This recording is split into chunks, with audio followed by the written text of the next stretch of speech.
Hello and welcome to the first episode of Murder Curry. This is a true crime podcast curated by your very own Tanay Modi. The idea for Murder Curry has simmered in my brain ever since 3 years back I heard a podcast based on Albert Fish, a notorious serial killer and a cannibal. At first, I felt my stomach turn while I was listening to the podcast, but then the curiosity of learning more about these reputed monsters, who, to everyone's surprise, were just humans, took the life of this podcast.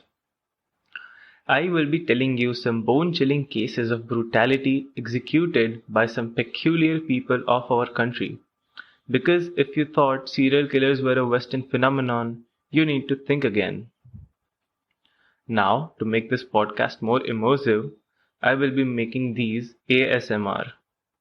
Don't worry, this podcast isn't actually going to be that weird, but you may think that my selection of story for today might be. I will be telling you about the case of the Gandhinagar serial killer.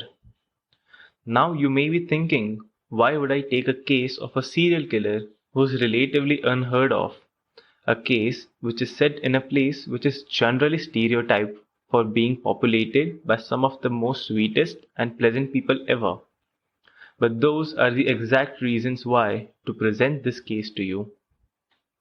The amount of efforts that were put in by the officials, the weary brainstorming that undertook, the cat and mouse chase that followed, but most importantly, the fact that this type of thing could happen in a place where you would have never guessed could happen, and judging on how recent it is, makes this case very much interesting.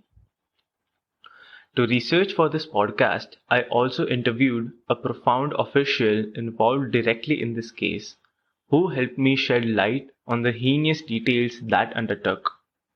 I'm sure by the end of this podcast, your view will change on how dangerous and how inconceivable mindsets these serial killers have compared to a normal functioning person. In the June of 1983 was born Madan Bhavanlal Nayak, aka Madan Mali, aka Monish Nayak, who is now known as a murderer, elusive and smart, who had created a perfect storm, chased by more than 80 cops, some of whom spent 6 hours daily for over 9 months, exhausting over 100,000 man-hours in total, and receiving more than 350 calls made to them regarding suspicious activities.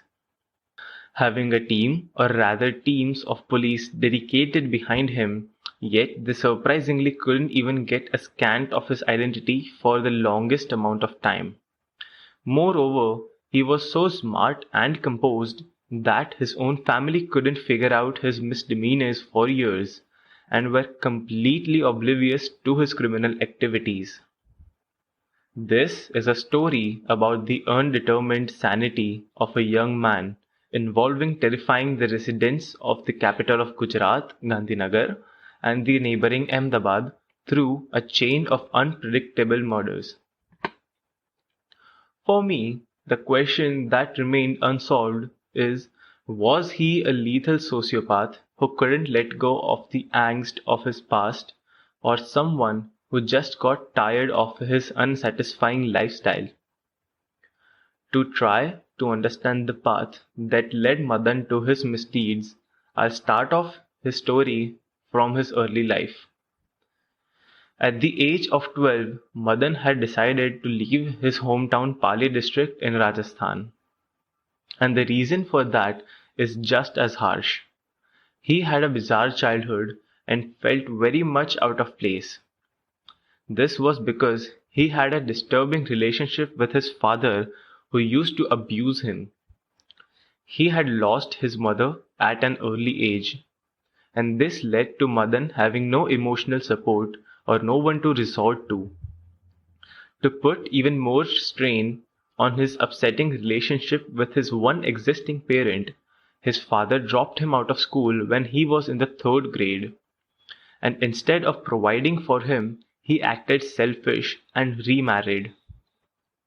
Although His stepmother was far from what Madan imagined her to be like. Just like his father, his new parent turned out to be just as negligent and careless towards him.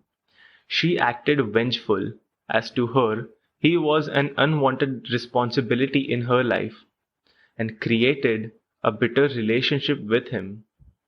As time went by, instead of filling in the shoes of the role of being his mother, she acted quite the opposite.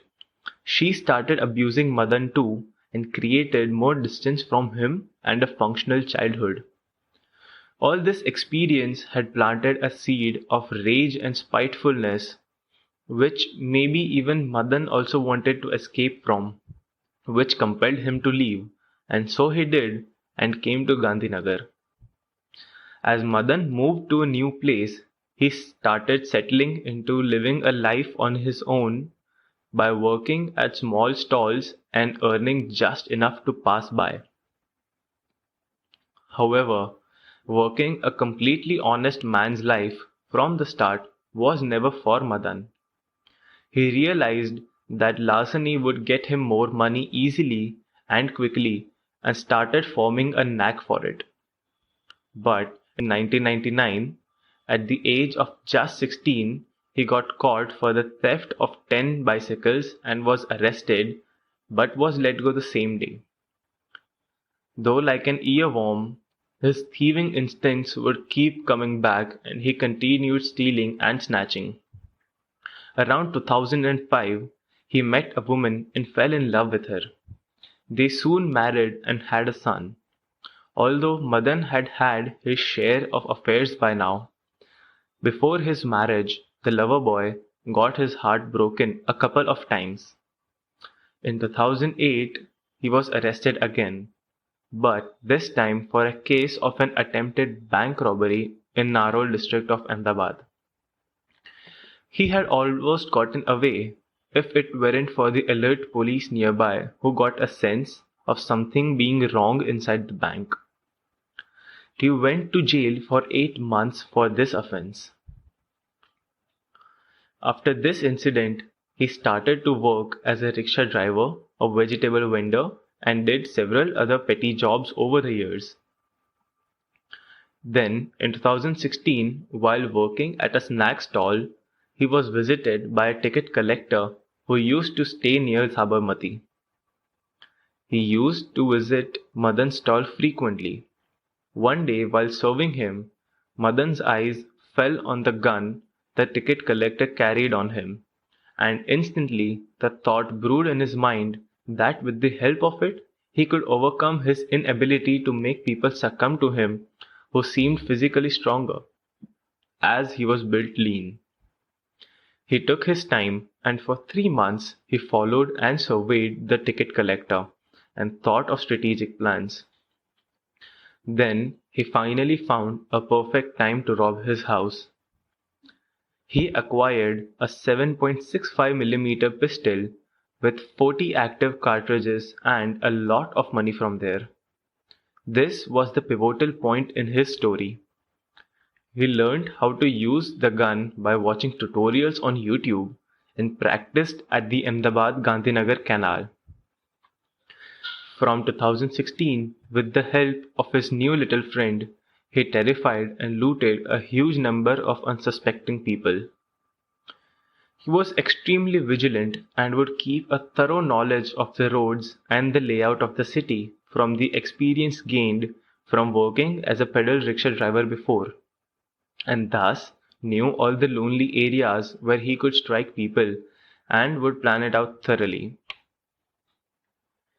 Someday, around 2018 October 5th, Madan had approached 60-year-old Mafatlal Rabari of Dantali village and had tried to rob him. However, that attempt failed.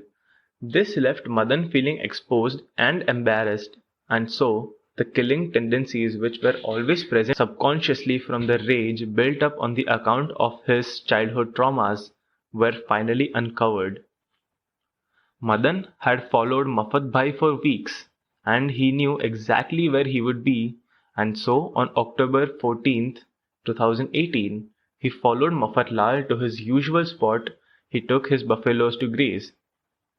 And when he sat down to get some rest on a sidewalk, Madan sneakily jumped over the wall that was behind Mafatbai and shot him point blank on the back of his head and took his belongings.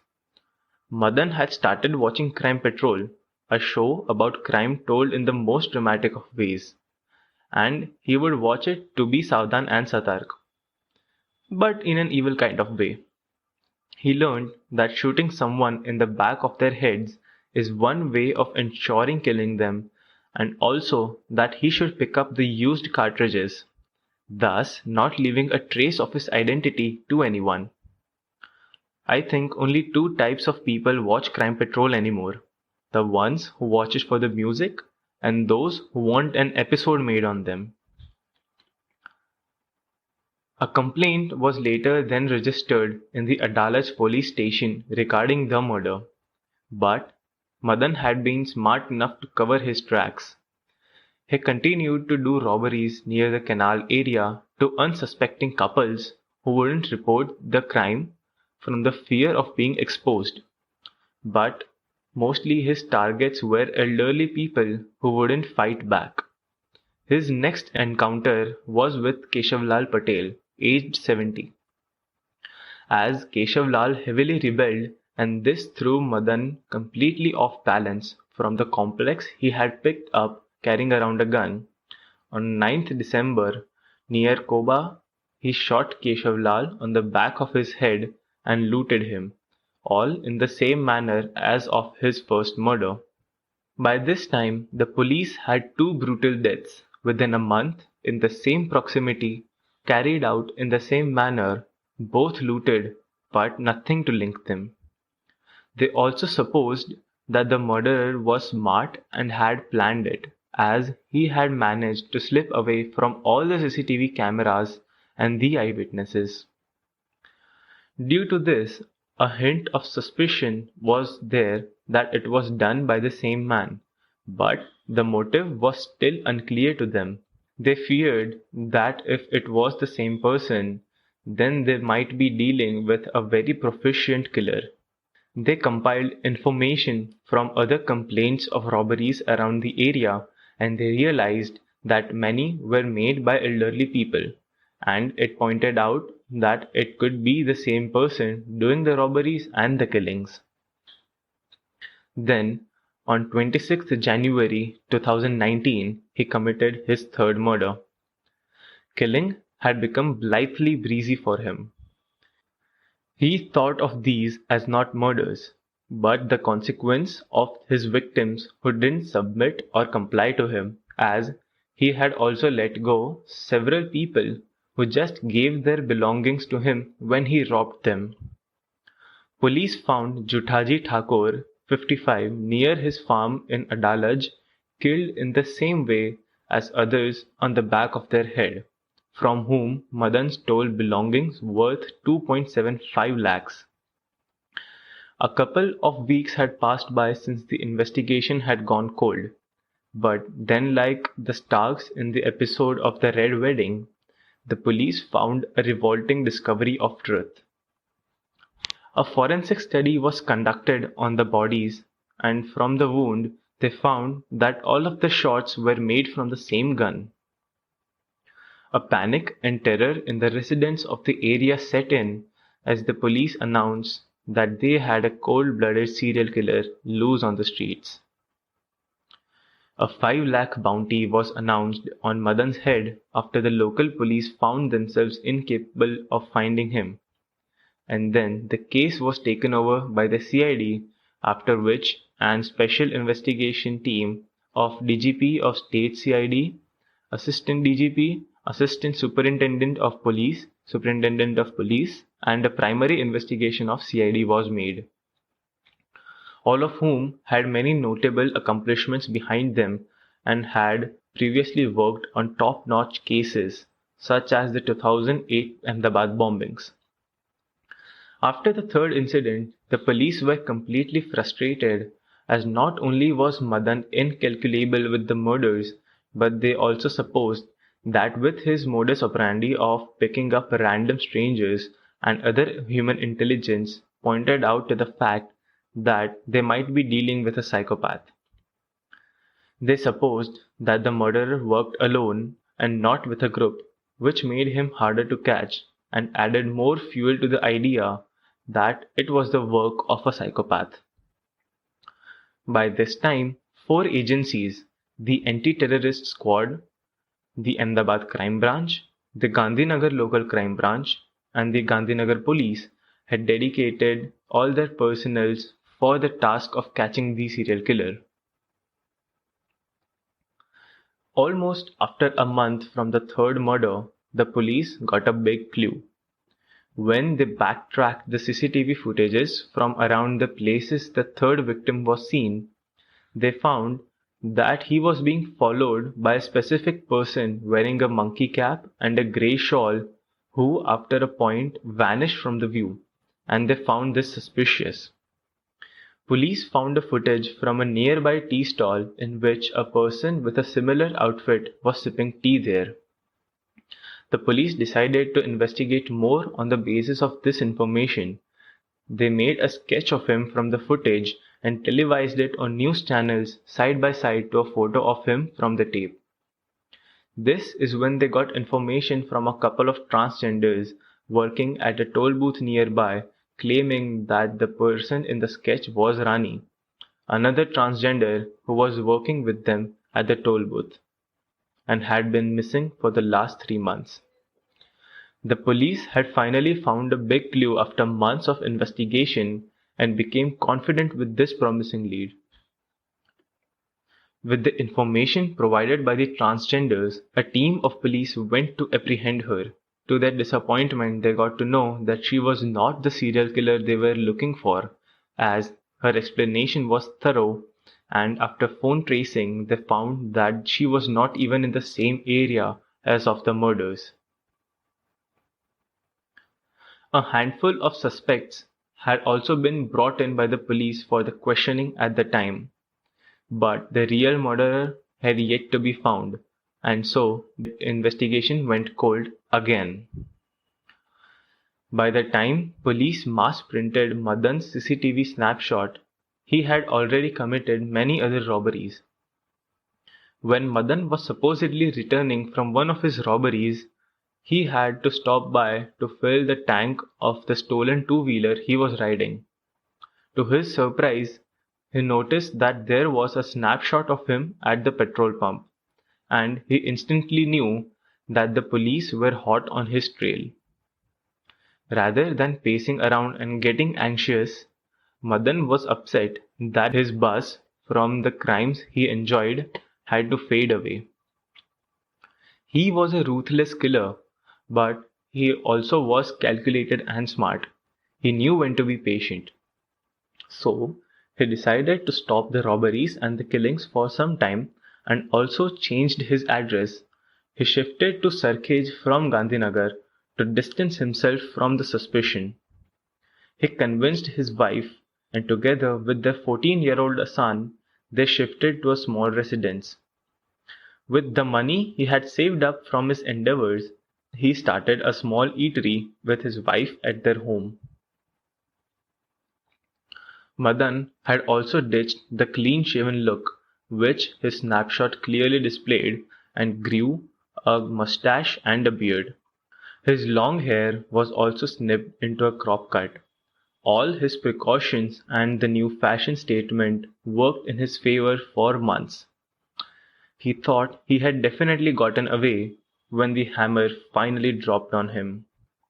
Madan did not carry his mobile phone while committing all three murders. However, on February 7th, 2019, when he made a robbery attempt, he was carrying his mobile phone.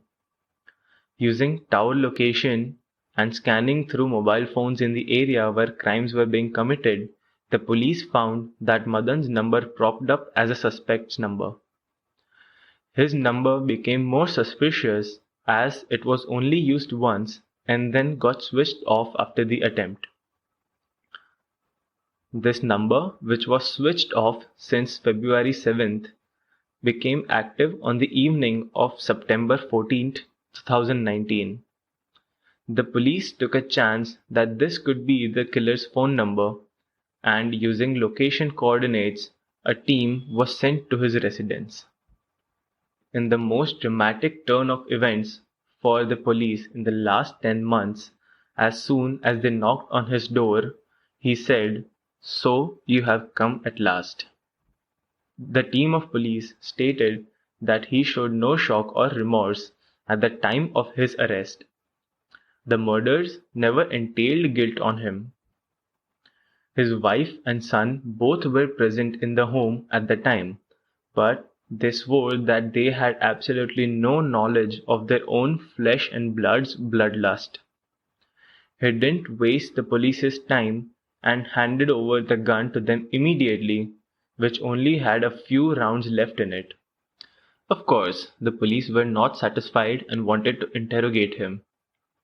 They took him in, and the car ride from his house to the police station was at first filled with a sigh of relief as they had finally apprehended the real culprit. But then a bag of mixed emotions inflated inside the police car as Madan got talking. He was too calm and composed for someone who just got arrested for triple homicide, and even before they could reach the police station, he had started describing his experience. Within hours of arrest, Madan calmly confessed to all the murders, and just as shockingly, when asked why he killed all those people, he said he wanted to live a posh lifestyle as he was getting a lot of money and wanted to drink foreign liquor since he had gotten tired of drinking country liquor. The officer that I spoke to told me that Madan was distinctly different from normal people. As soon as they got him till the moment they put him in the interrogation room, he had been blabbering non-stop and had already proved that he was in fact the killer, as he told them the exact details of the murders. But then he let out another secret he had up his sleeves, a secret that rattled everyone connected to this case. In the interrogation room, as the suspense built up, he told everyone that he had not committed 3 but actually 4 murders. This discovery rattled the officials as they realized the case wasn't going to be closed just yet. As they got to know more, the now quadruple homicide accused Madan told them the story of how he killed Vishal Patel, a jeweler in the Odhav district of Ahmedabad. Vishal owned a jewelry shop where Madan used to sell his looted ornaments to him as cash for gold. He had been working with Madan from the start, and when he started bringing in lots of gold, he also once joked with Madan if he was robbing people for it.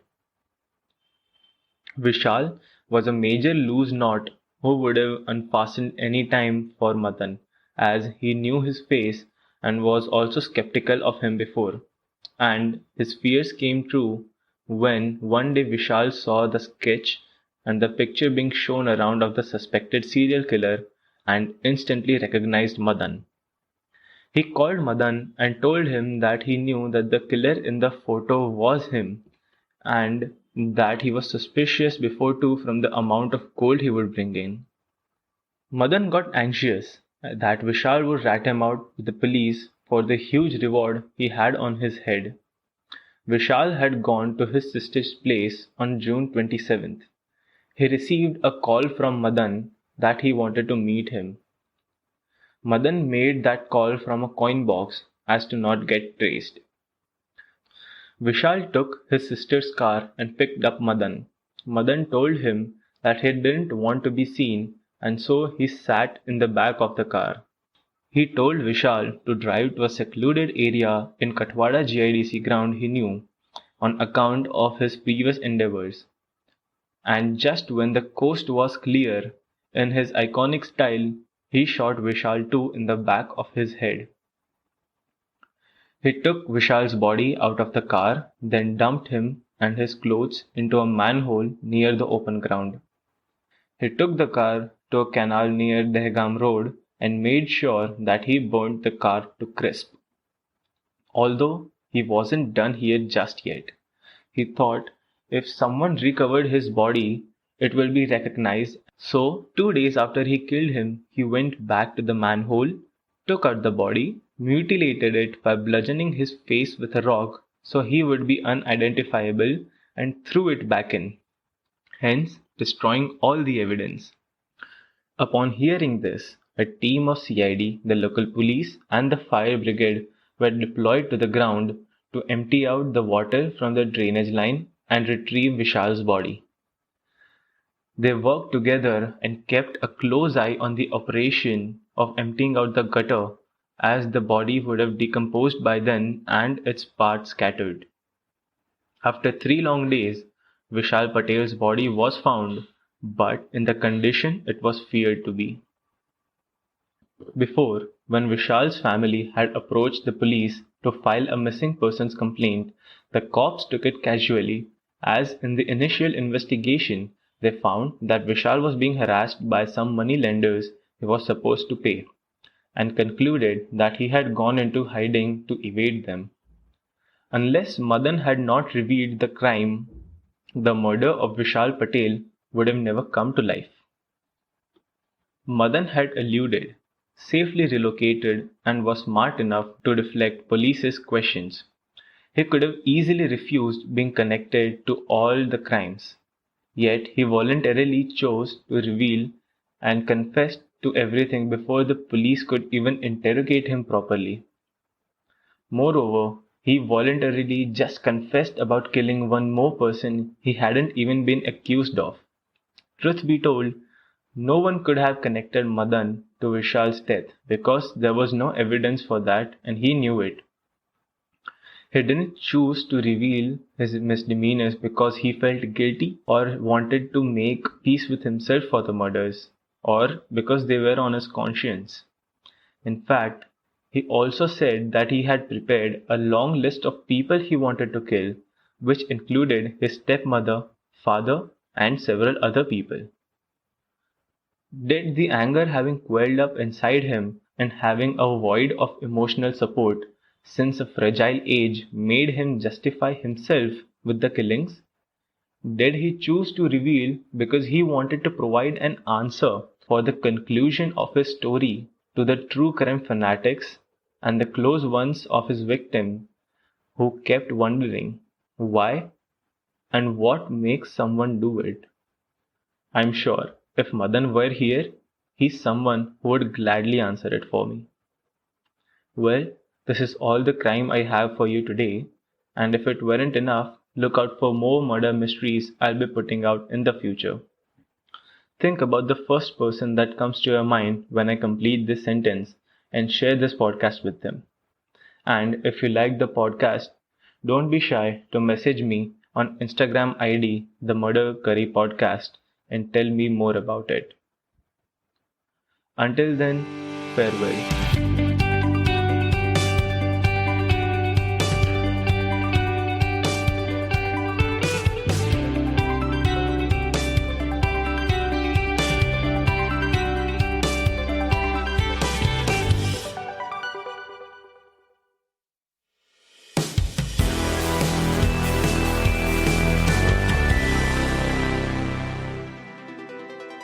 Hello and welcome to the first episode of Murder Curry.